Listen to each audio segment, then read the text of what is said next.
주님 앞에 마음을 다하고 뜻을 다하고 힘을 다하여 예배하게 하여 주시고 또한 증거되는 여호와의 말씀 앞에 우리의 마음을 열고 하나님의 말씀을 받게 하여 주시고 이종의 입술에도 주의 말씀을 담아 주셔서 온전하고 진실하게 외치게 하여 주시옵소서. 예수 그리스도의 이름으로 기도하옵나이다. 아멘.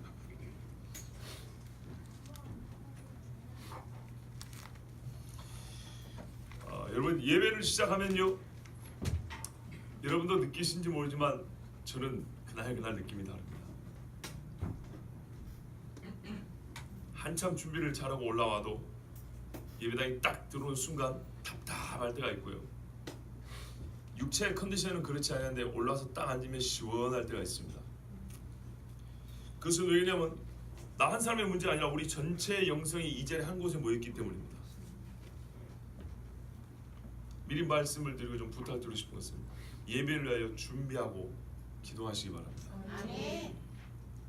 내가 은혜만 받으러 오는 것이 아니라 나의 영적 상태에 따라 다른 사람의 신앙과 예배가 영향을 받게 됩니다. 아멘. 그러므로 함께 하나님 앞에 영광을 돌리고 우리 영혼이 은혜를 받기 위해서 미리 준비하고 기도하는 것은 매우 중요합니다. 아멘. 마치 내가 어디 가서 돈 내놓고 서비스 받는 것처럼 오늘 예배가 좀 이런 식의 생각이나 그런 말을 하지 마시고, 예배는 내가 헌금 몇만 원 내놓고 그 헌금 어치만큼 은혜 받아가는 시간이 아닙니다.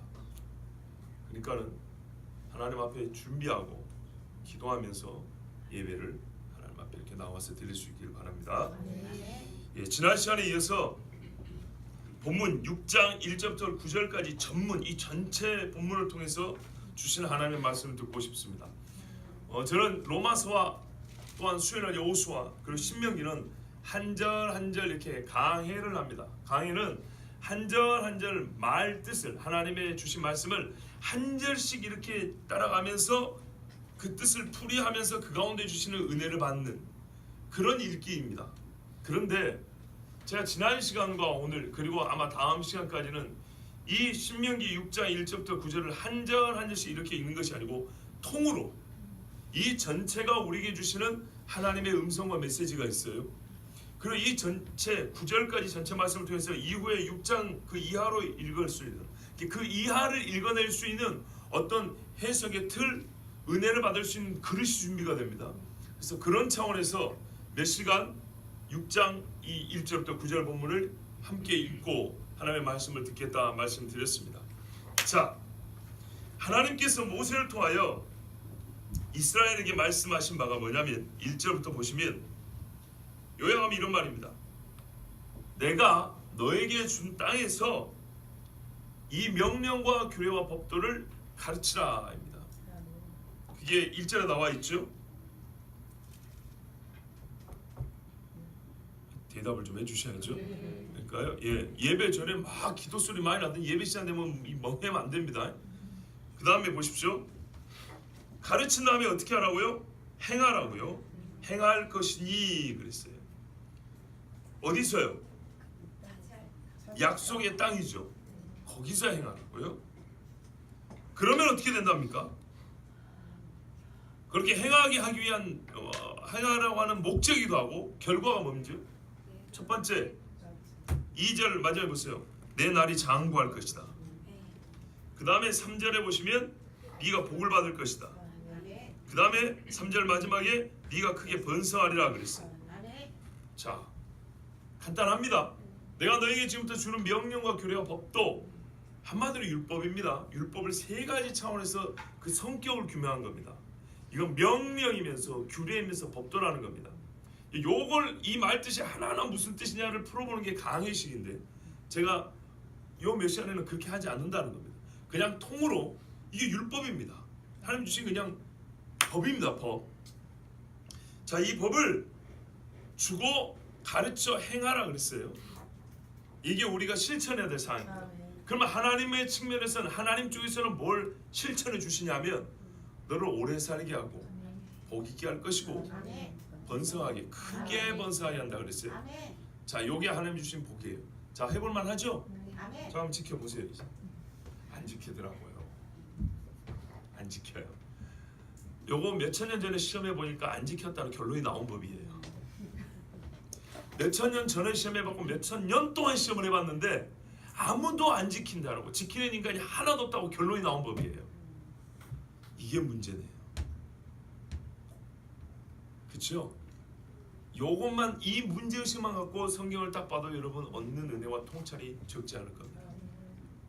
자, 그런데요, 오늘 제가 함께 보고 싶은 거냐면 놀라운 점이 하나 있어요. 이 법을 준 시점이에요. 시점. 애굽에 있을 때는 말이죠, 애굽이라는 대제국의 법이 이스라엘을 죽였어요. 아들 낳으면 다 강물에 빠져 죽이라 그랬죠. 그리고요, 종살이를 시켰는데 길게는 400년. 요셉이 죽고 난 이후에 요셉을 알지 못하는 왕이 나온 후부터니까, 정확히는 모르지만 총 모아보니까 400년이라고 그랬어요. 400년. 일제 35년도 지긋지긋한데 400년. 6.25 전쟁 3년도 끔찍한데 400년. 종살이만 했겠어요? 일만 했겠어요? 전쟁 나면 화살바지 칼바지로 앞장서고 나갔죠. 뭔 국가에 안 좋은 일만 생기면 전부 다 이스라엘 핑계 됐을 거 아니에요. 그러니까는요, 죽을 고생을 400년 한 거예요. 그 정도 되면 여러분 같으면 하나님 기억하겠습니까? 못하겠죠. 그러면은 율법이 가진 기능 중에 하나는 하나님을 기억하라는데, 그러면 이때 줘야 되는 거 아닌가요? 환경적으로 훨씬 안 좋잖아요. 이스라엘은 그때 하나님이 이스라엘 주신 약속을 잊지 않기 위해서, 또 하나님을 원망하지 않기 위해서, 애굽에 수많은 잡신들이 있는데 여호와를 믿는 신앙을 지키게 하기 위해서, 가나안이나 애굽이나 잡신은 똑같단 말이에요. 그래서 하나님을 경외할 수 있도록 그때 법이 더 필요했던 거 아니냐 그 말이에요. 그렇죠. 상식적으로 생각해 보자고요. 그런데 하나님이 그때 애굽에서 이스라엘이 지켜야 될 명령과 규례와 법도를 주시지 않았어요. 아들 낳으면 죽여야 했고, 수백 년의 종살이로 지쳐있는 이스라엘이 고통으로 하나님을 원망할 수 있는데, 원망하지 마라 이런 법을 줘야지요. 근데 그때는 안 줬다고요. 광야에 있을 때는 원망하면 확 죽여버리더만. 근데 애굽에서는 원망할 일이 훨씬 더 많았잖아요.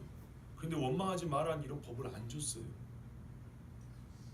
하나님의 약속을 잊어버릴까 염려가 되어서라도 잊지 않도록 너희들 잊으면 안 돼라고 뭐 선지자를 보내주든지 무슨 법을 주든지 문서라도 하나 남겨줘야 될 거 아니에요. 근데 400년 동안 안 줬어요. 상식적으로 이해가 안 돼요. 그런데 도리어 애굽에 10가지 재앙을 내리는 하나님의 권능을 받고, 홍해를 말려가지고 그 밑에 마른 땅으로 지나왔고, 불기둥과 구름기둥으로 지켜주고 있고, 만나와 메추라기로 먹고 씹고 반석에서 나는 물을 마시고 있는, 천연 안반수를 마시고 있는 이 사람들에게 왜 이 법을 주셨을까요?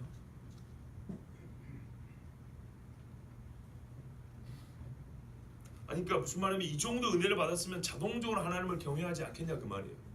여러분 다 그렇게 기도하잖아요. 아, 이것만 해주시면, 아, 이것만 좀 풀려도. 저는 매우 쉬운 이야기라고 있습니다. 지금 땅의 일을 여러분 설명해 주고 있는 중입니다. 아직까지는 우리가 이 땅에서 겪는 일들이잖아요. 고통 때문에 예수 못 믿겠다잖아요. 힘들어서 예수 못 믿겠다잖아요.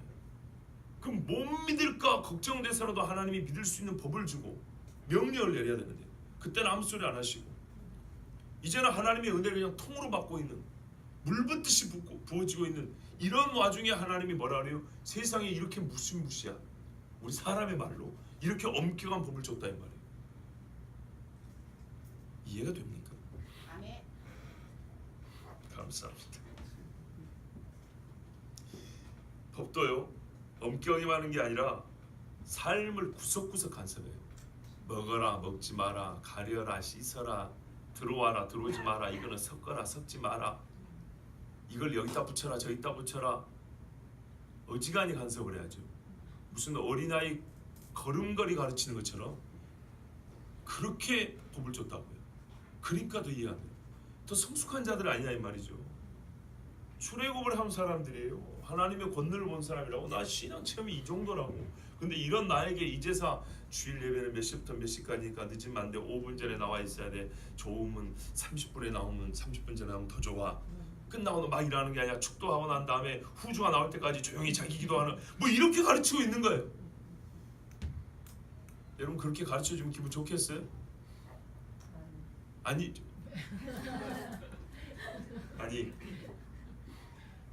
항존지 안수씨가 하는데 말이죠. 거기다 대놓고 새신자 교육하듯이 조목조목 그걸 가르쳐주면 그 기분 좋겠냐고요. 교인들한테 신앙을 인정받아서 내가 지금 한종 직분을 받고 있는데 거기에 새신자 교육하듯이 지금 그런 셈이다 이런 말이죠. 법을 준 시점으로 보면 그렇다는 얘기예요. 그렇게 주신 이유가 있겠죠. 하나님에게 이유 없는 일이 어디 있겠어요. 바꿔 말하면 가나안이라는 땅, 더없이 좋은 세계에서 가장 좋은 땅, 고고학자들이나 인류학자들이라는 말이 비옥한 초승달 지역이라고 합니다. 가나안 땅이 초승달 모양이거든요. 이렇게 세계에서 이렇게 비옥한 땅이 없다고 그렇게 말하는 지역입니다. 여기가 그곳에 하나님이 인도해 주시기 때문에 그들도 하는 말이 하나님 말씀에 따라 가서 보니 진짜 젖과 꿀이 흐르더이다. 사실은 여기에 문제가 있는 거예요. 그 땅에 들어갈 것이기 때문에 이 말씀을 주신 거예요. 무슨 말이냐면 애굽의 종살이 때보다 더 위험한 게 비옥한 초승달 지역에 들어간다는 것이 훨씬 하나님을 떠나기 위험하다는 거예요. 근데 이게 역설인 거예요. 하나님이 주신 최고의 복의 땅이 최고로 하나님을 버릴 수 있는 이유가 될 수 있기 때문에 그래서 하나님이 지금 이 법을 줬다는 겁니다. 사실 이게 오늘 이 말씀을 봐야 되는 주안점이 어쩌면 결론입니다. 저는 이미 출애굽기나 레위기 강의를 통해서 율법이 기록된 하나님의 말씀을 읽을 때마다 율법의 전체로서의 의미, 각 세부 규정의 본질적 의미와 가치에 대해서 설교했습니다. 레위기 읽어보시면 다 나옵니다. 그리고 율법이 왜 출애굽 후에 시내산에서 주어졌는가, 그 언약적 의미에 대해서도 말씀드렸고 지금도 뭐 몇 가지라도 다 말씀드릴 수 있습니다. 그런데 오늘 우리가 보고자 하는 것은 이미 제가 서론으로 말씀드린 것처럼 상황적으로 볼 때 우리의 상식으로는 애굽에서 종살이할 때가 하나님을 잊어버릴 위험이 훨씬 높은 조건이었는데도 불구하고 그때는 하나님께서 율법이나 그 비슷한 말씀들을 주지 아니하시고 도리어 하나님의 복을 받고 있는 사람들, 젖과 꿀로 대표되는 더 많은 복을 누릴 자들에게 마치 그 복을 주기는 하지만은 너희가 맛보지는 말라는 식으로 율법 지키면 꼭 그건 맛보지 말라는 것 같이 들린단 말이에요. 그런 식으로 느껴질 만한 엄한 명령을 왜 지금 주셨는가? 이것이 오늘 우리가 이 말씀 통해서 깨닫고자 하는 바입니다. 다시 말하면 그리스도 예수님을 지시하는 모형과 예표로서 또한 약속을 기억할 수 있는 기억 장치로서 하나님이 우리에게 율법을 주셨는데 이 말씀은 동시에 당대를 살아가는 이스라엘 사람에게는 가나안 땅에서 하나님의 백성으로서 살아가는 데 필요한 법으로서 그러니까는 생활 규범으로서 주신 하나님의 말씀이다 이 말입니다. 그런 측면에서 지금 보겠다는 겁니다.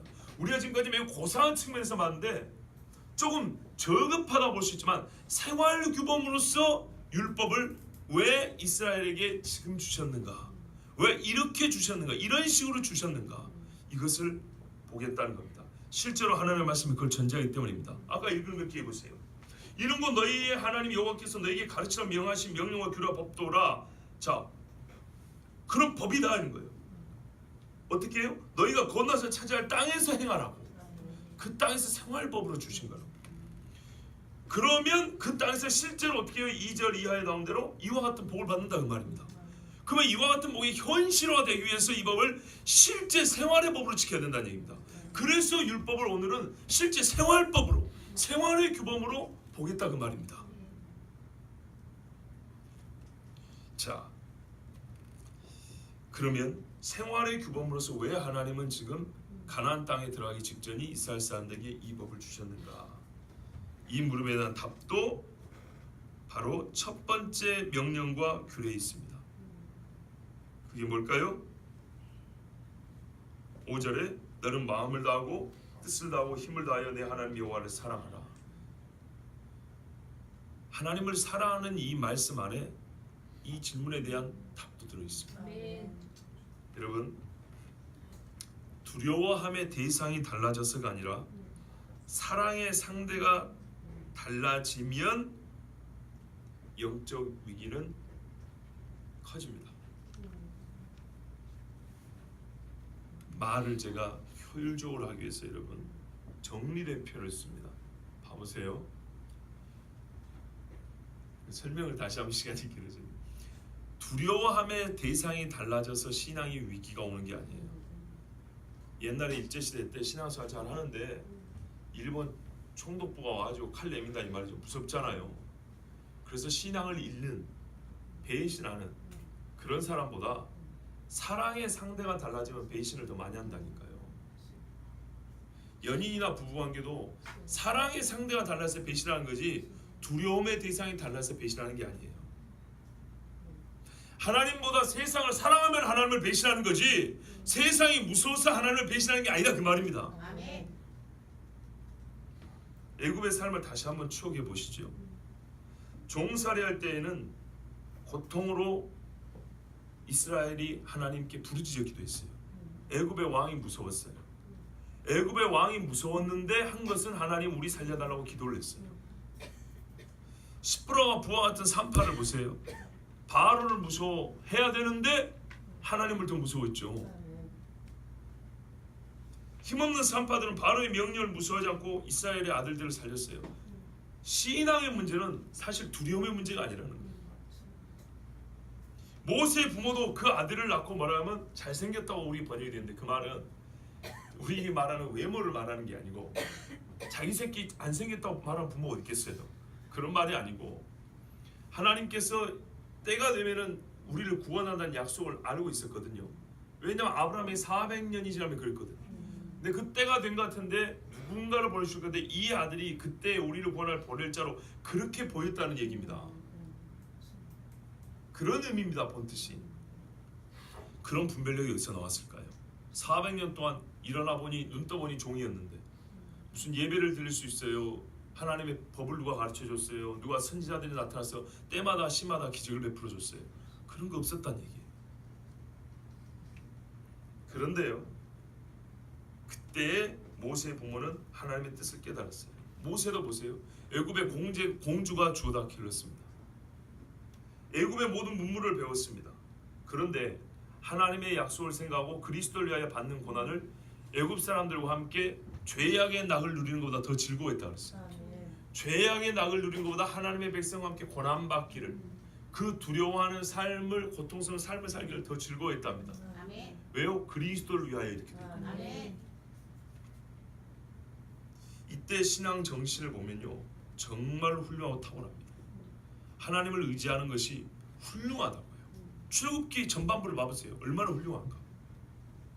그런데 가만히 보면 출애굽한 이후에 이 사람들이 더 시들시들해져요. 종살할 땐 니나노나 종인데 광야 가니까 누구는 제사장, 누구는 지도자, 누구는 족장. 그러니까 어째요? 배가 아파요.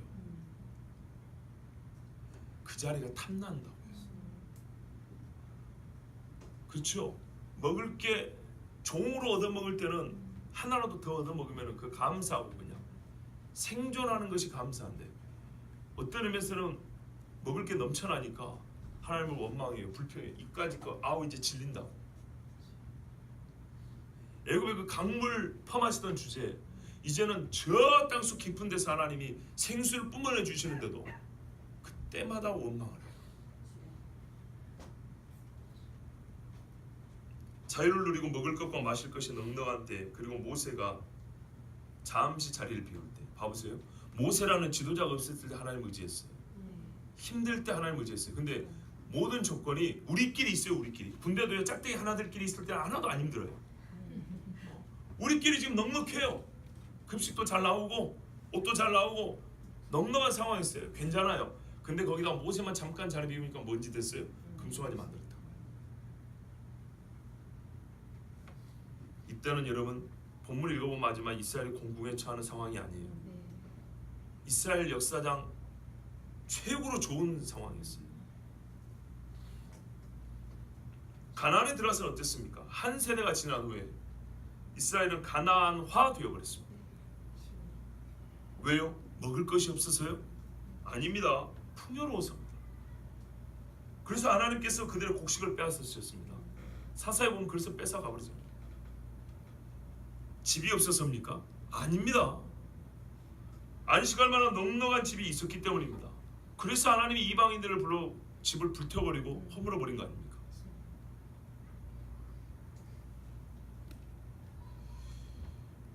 여러분, 제가 아주 재미있고 중요한 사실을 배웠어요. 예루살렘 성전 다 무너졌는데 통고회백만 남아있죠. 그게 원래 예루살렘 성전의 한쪽 벽이랍니다. 실제 한쪽 벽, 서쪽 벽인데 그게 왜 남아있냐면 성경에 보면 헤롯 대왕이 이스라엘에게 인기를 끌려고 46년 동안 성전을 짓고 막 더 지었다고 그랬죠. 얼마나 화려하게 짓냐면 630톤 돌 하나의 크기가 이런 돌을 옮겨다가 쌓은 거예요. 그리고 거기다 금박을 입혔어요. 그런데 이스라엘 사람들이 제사장과 이 지도자들 생각해 볼 때 이렇게 이두메 에돔 사람이잖아요. 에돔 사람이 성전을 다 짓는 것은 우리 이스라엘 입장에서 이건 자존심 상한 이야기입니다.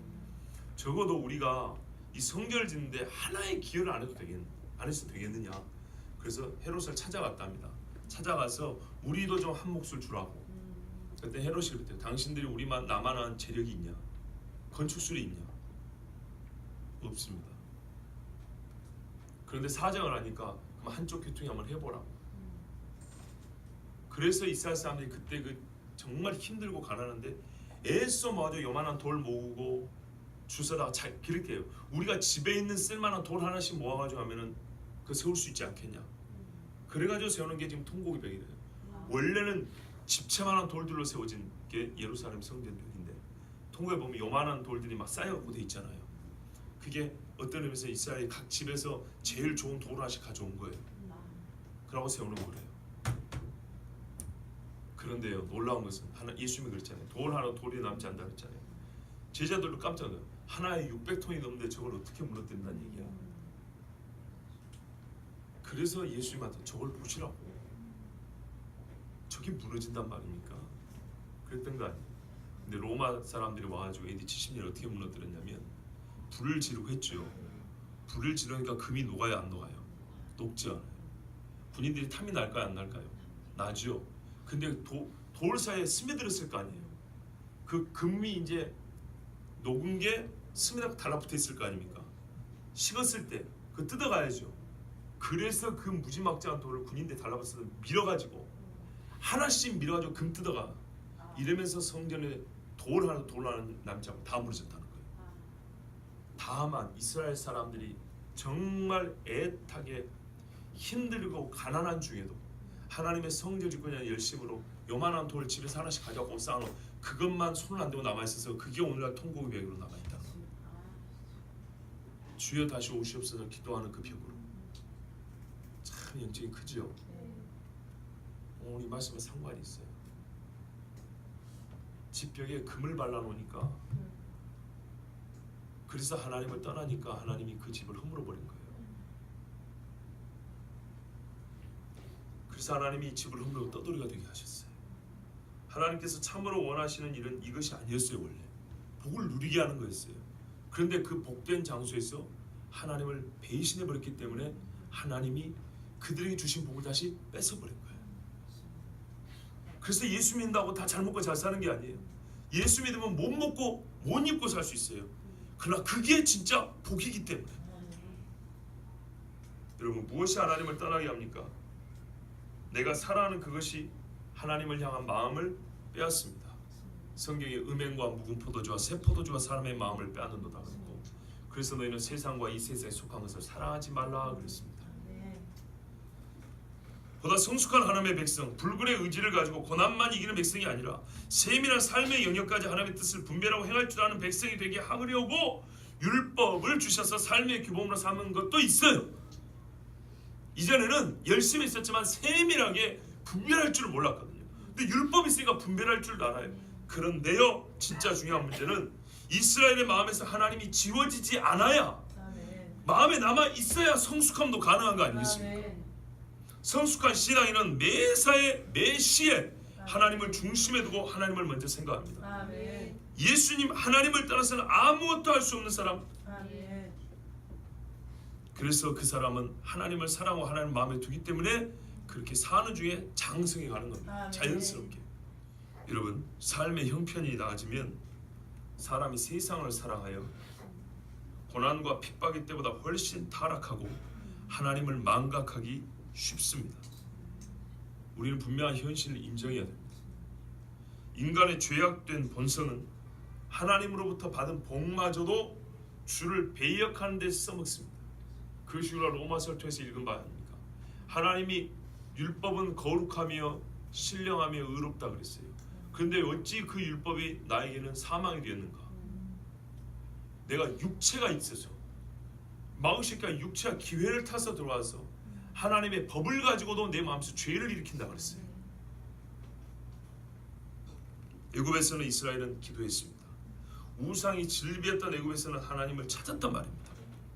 그러나 잡신이 가득하기는 마찬가지지만 가나안에서는 싸워보지도 못하고 주인을 바꿔버렸습니다. 어째 그렇게 됐습니까?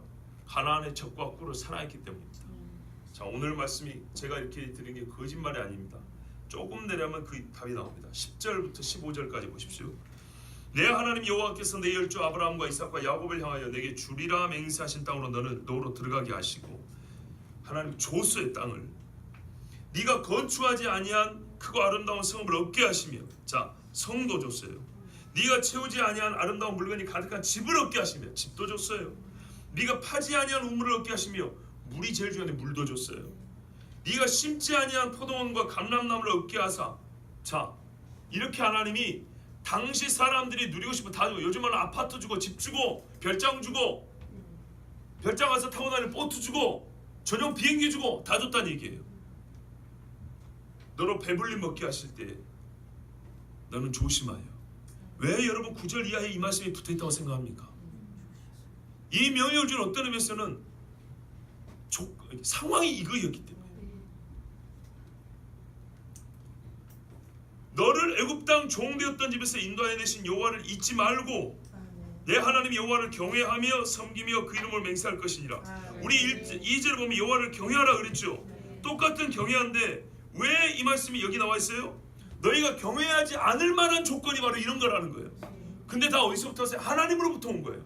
하나님이 준 건데, 하나님이 줬으니까 더 하나님을 감사하고 경외해야 되는데, 희한하게 너의 삶은 반드시 어떻게 바뀔 거라고? 나를 경외하지 않을 거다.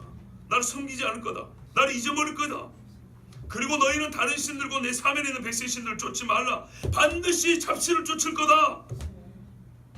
그래서 그 잡신의 이름으로 맹세할 것이다. 이게 하나님의 예언이에요.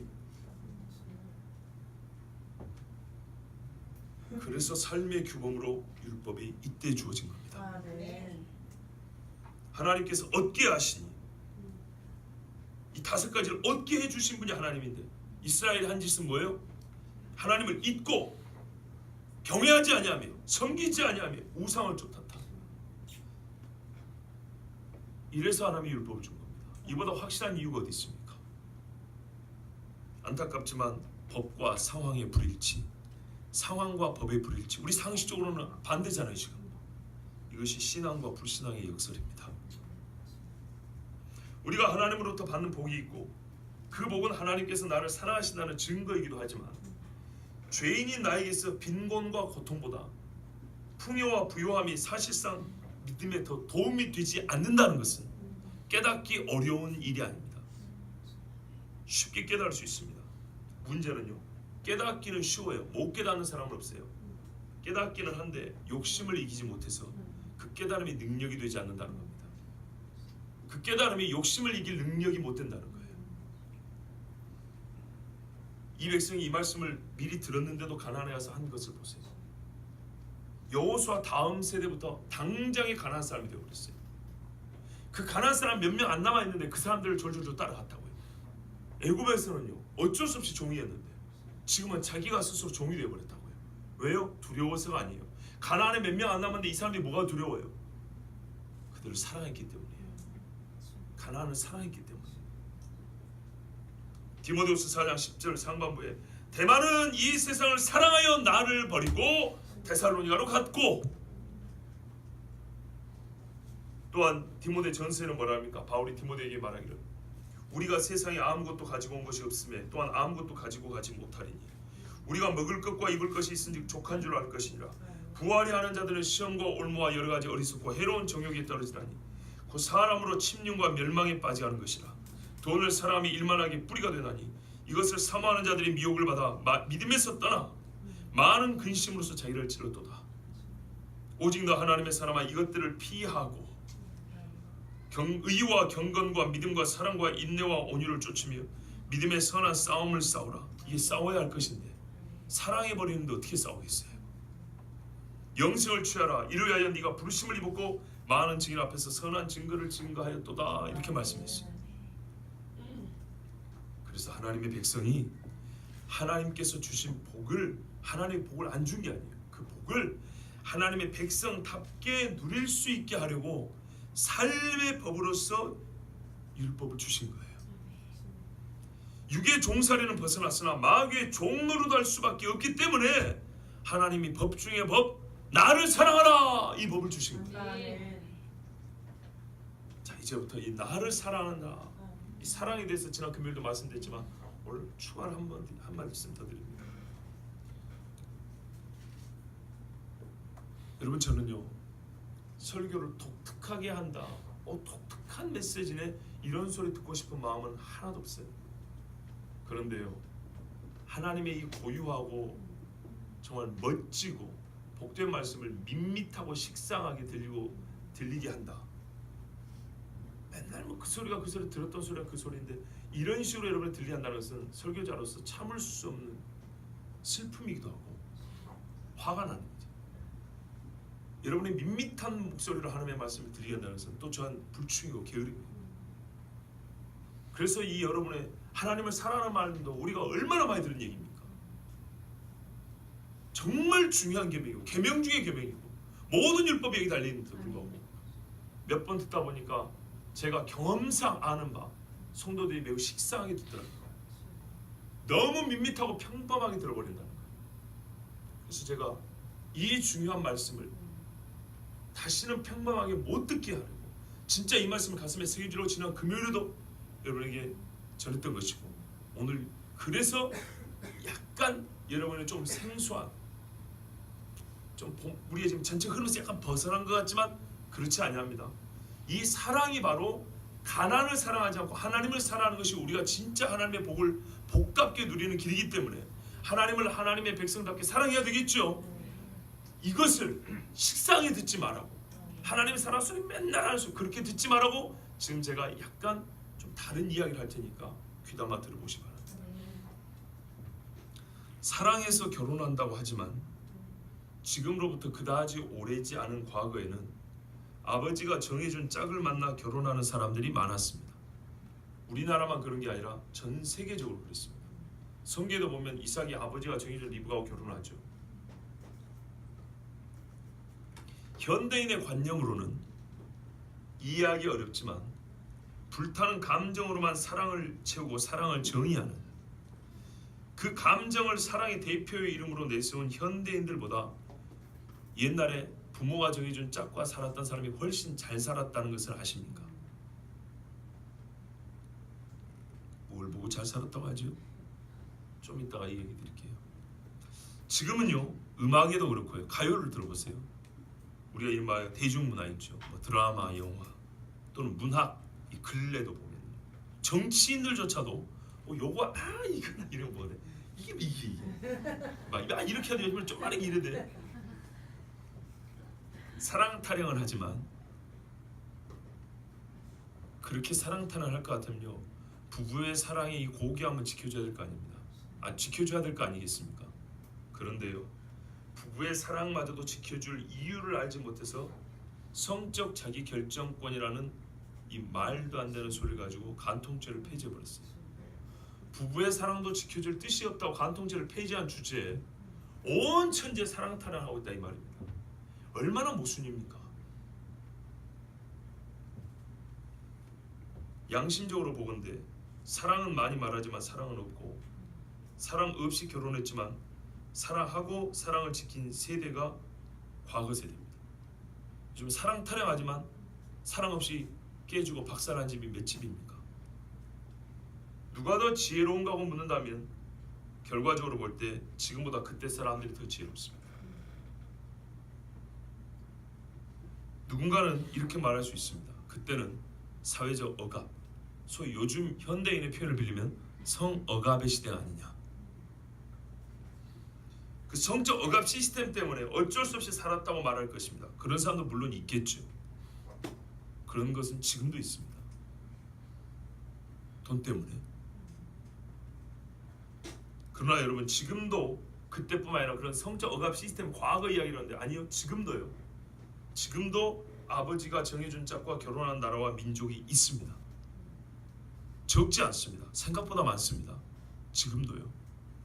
그런데 그렇게 해서 결혼한 사람들 본인들은 뭐라고 말하는지 아십니까? 우리는 원시적이고 야만적인 제도라고, 성적 억압 시스템이 이게 문제라고, 이거 성해방을 시켜줘 이렇게 말할 것이지만 당사자들은 뭐라고 말하는지 아십니까? 서구인들이나 자기 멋대로 연애 결혼을 폄하하는 거 아니지만 그렇게 연애 결혼만을 주장하는, 그것이야말로 진짜 참 사랑의 결혼을 많은 사람들에게 이렇게 말합니다. 우리가 더 잘 살아. 인터뷰한 걸 봤어요. 그들의 고백은 뭐라고 말하는지 아십니까? 우리는 이렇게 물었죠. 어떻게 생명부지의 남녀가 만나 살 수 있습니까? 참 안타깝다, 불쌍하다 이렇게 말하잖아요. 근데 그 사람들은 오히려 거꾸로 당신이 불쌍하다 그래요. 왜 그러냐? 그들이 사랑 없이 사는 줄 압니까? 그렇지 않습니다. 이렇게 말합니다. 우리는 사랑하는 법을 배우면서 살아갑니다. 거기 말을 붙이면 당신들은 사랑해서 결혼하지만 사랑하는 법을 알지 못해서 사랑 없이 깨지고, 우리는 사랑 없이 결혼했다 하지만 살면서 사랑하는 법을 배우기 때문에 결과적으로 우리는 사랑하며 사는 것입니다. 뒤통수 한 대 꽉 맞은 거예요. 그 사람들요 목숨 걸고 서로 지켜줘요. 부부간에 벽에 똥칠하는 거 다 받아줘요. 아버지가 정해준 짝으로 결혼했는데 재산 갖고 싸우지도 않아요. 보험금 타했다고 몰래 와서 죽이고 이런 짓 안 해요.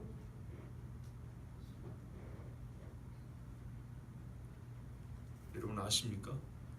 사랑에는 본시 사랑의 법이 있어요. 지난 시간에 제가 이렇게 말했던 거 기억하실 겁니다. 금요일날 사랑이 명령과 법을 없앤다는 생각은 거짓이요 어리석은 소치라 그랬어요. 사랑은 법을 온전케 하고 법의 준수를 완전케 한다 그랬어요. 못 오신 분들은 죄송하지만 들으신 분들은 이 말을 기억하실 거예요. 사랑하면 우리는 이 세상에 말하는 거는 법도 질서도 없게 그냥 지 마음대로 이런 식인데요. 그렇지 않고 진짜 아름다운 사랑에는 아주 정갈하고 질서 잡힌 법이 있다고 했어요. 그래서 사랑하면 사람들이 어떻게 해요? 속된 표현으로 개망나니 같은 사람도 정신 똑바른 사람이 되죠. 바로 그 말이에요. 쉽게 말하면. 그보다 더 중요한 것, 지난주에 말씀드린 것 더 중요한 것은 사랑에는 본래부터 사랑하는 법이 있다는 거예요. 감정적 불타러움도 사랑이 움직이는 법, 사랑이 운행하는 길을 막아놓고 그 법을 따르지 않으면 그 타오르는 사랑이라는 건 스스로 무너집니다. 다윗의 아들 암논이 이복 동생 다말을 사랑하여 했던 짓을 한번 생각해보면 답을 알 수 있습니다. 그 암논이라는 사람의 마음의 변화를 성경이 그대로 보여주고 있는데요. 사무엘하 13장 1절에서 20절을 읽어보면 됩니다. 조금 길지만 이거는 매우 중요한 사실이기 때문에 함께 보도록 하겠습니다.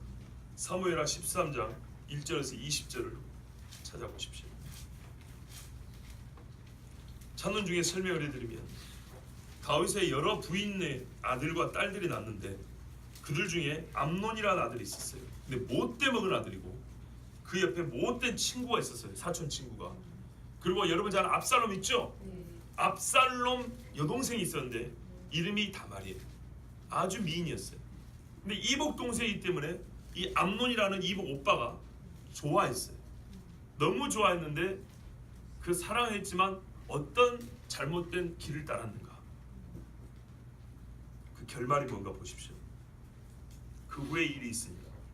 그 후에는 다윗이 밧세바를 간음하고 우리아를 죽인 그 사건 이후입니다. 그리고 하나님이 너희 집에 피가 흐를 것이라고 그랬죠. 칼이 끊이지 않는다 그랬죠. 그 후에 일이 있으니라. 다윗의 아들 압살롬에게 아름다운 누이가 있으니 이름은 다말이라. 다윗의 다른 아들 암논이 그를 사랑하나. 어떤 사람들이 이거는 그냥 욕정이죠. 아니요, 진짜 사랑이에요.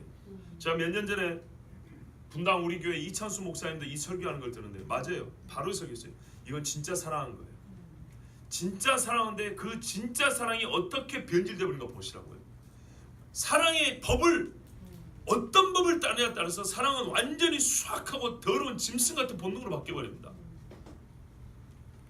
그런 처녀임으로 어찌할 수 없는 줄을 알고 암논이 그의 누이 다말 때문에 울화로 말미암아 병이 되니라. 이야, 참 번역을 해도 있다고 해놨어요. 상사병을 얘기하는 거예요. 울화 아니고. 옛날 번역은 참 나아요. 심화로.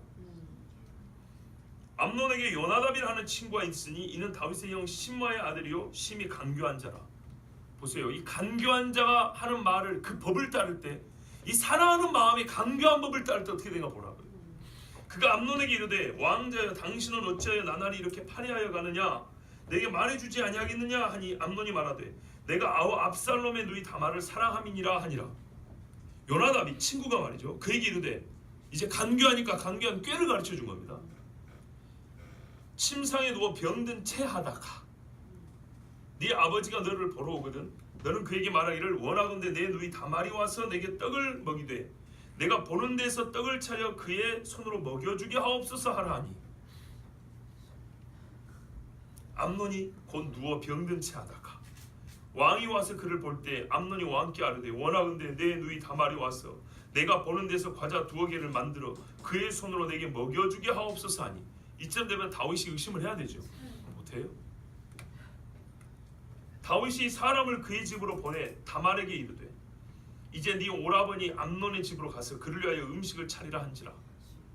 다말이 그 오라버니 암논의 집에 이름에 그가 누웠더라.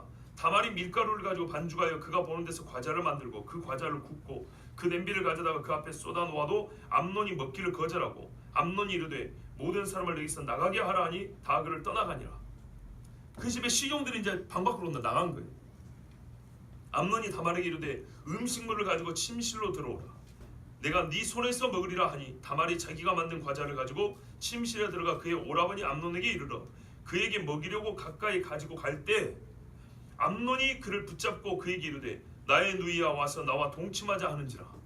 이거를 가르쳐 준 거예요. 그 간교한 자가 꼭 발령 같은 짓을 하는 거예요.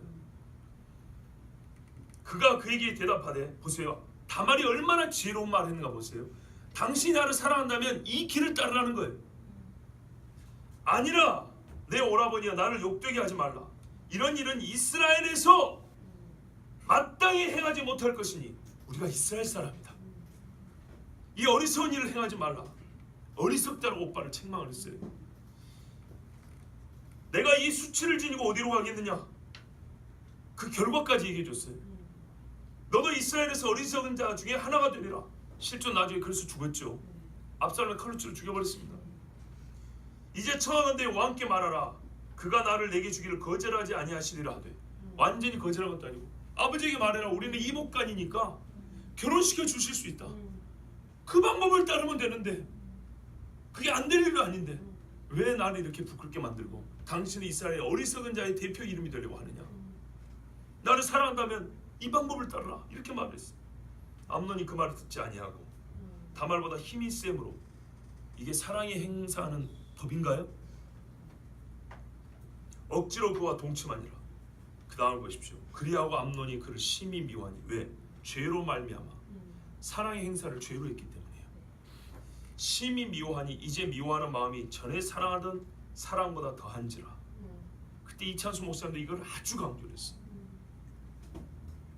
암논이 그에게 이르되 일어나 가라 하니 쫓아낸 거예요. 다말이 그에게 이르되 이 부분을 보세요. 얼마나 가슴이 찢어지는가. 옳지 아니하다. 나를 쫓아보내는 이 큰 악은 아까 내게 행한 그 악보다 더하다 하되. 암논이 그를 듣지 아니하고 그가 부리는 종을 불러 이르되 이 계집을 내게서 이제 내보내고 곧 문빗장을 지르라 하니. 자기 양심이 두려운 거예요. 암논의 하인이 그를 끌어내고 울고 불고 했을 거 아닙니까? 근데 끌어내고 곧 문빗장을 지르니라. 다말이 채색 옷을 입었으니 출가하지 아니한 공주는 이런 옷으로 단지하는 법이라. 얼마나 예뻤을까요? 왕 아버지가 출가하지 않은 공주라고 예쁜 채색 옷 입히고 미인이라고.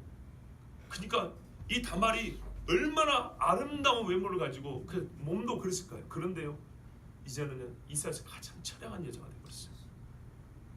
다말이 재를 자기의 머리에 덮어쓰고 그의 채소옷을 찢고 손을 머리 위에 얹고 가서 크게 울부짖으니라. 어디로 왔냐면요, 오빠 집으로 갔어요. 압살롬 오빠 집으로. 그의 오라버니 압살롬이 그에게 이르되 내 오라버니 암논이 너와 함께 있었느냐. 이 한마디면 다 되지요. 왜 내 동생이 지금 옷을 찢고 울고 죄를 뒤집어 쓰고 이렇게 통곡을 하고 있냐 말이죠. 분명히 암논 형님 집에 갔다고 그랬는데 암논이 너와 함께 있었느냐. 여기 계신 딸을 둔 아버지들, 혹은 출가하지 않은 처녀의 동생을 둔 오빠라 한번 생각을 해보세요. 그러나 그는 내 오라버니이니 누이야 지금은 잠잠히 있고 이것으로 말미암아 근심하지 말라 하니라. 복수하려고 이때부터 칼을 간 거예요. 이에 다말이 그의 오라버니 압살롬의 집에 있어 처량하게 지내니라. 너무 가슴이 아프죠. 처량하게 지내니라. 이스라엘 최고로 아름다운 처녀가 최고 불쌍한 사람들이 처량하게 지내니라. 이 세대를 보십시오. 사랑의 시작점인 감정의 불타오름만 추구하고 그것이 다인 것처럼 말하지만 사랑을 지켜내는 법, 사랑을 행하는 법, 사랑이 운행하는 길을 찾아내지 못하여 무너지고 찢어지고 원망하고 죽이고 고통으로 무너지는 사람이 얼마나 많습니까?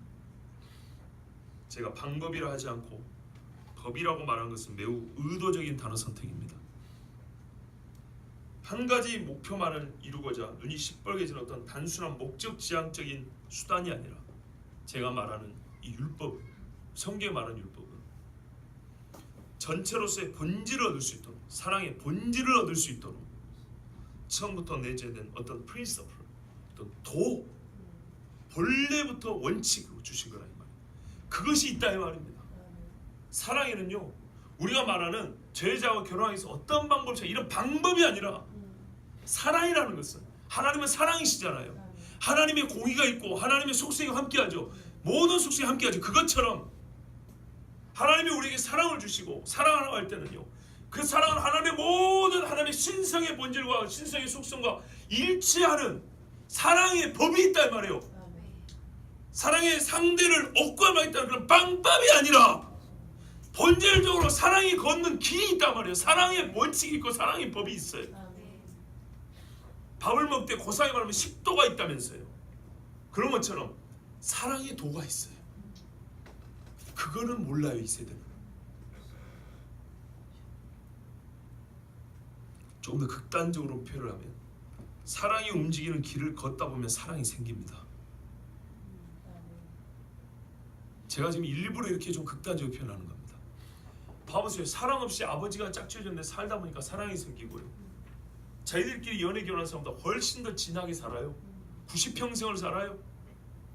진짜 벽에 똥 치는 것도 다 닦아주고 살아요. 나중에 눈을 못 뜨고 눈곱이 있으면은 아이고 영감하면서 눈곱을 떼주고 이렇게 산다고요. 맨 처음 만났을 때는 첫날 밤에 맹숭맹숭 해가지고 막 겁이 나고 그랬던 사람인데 그러고 살아요.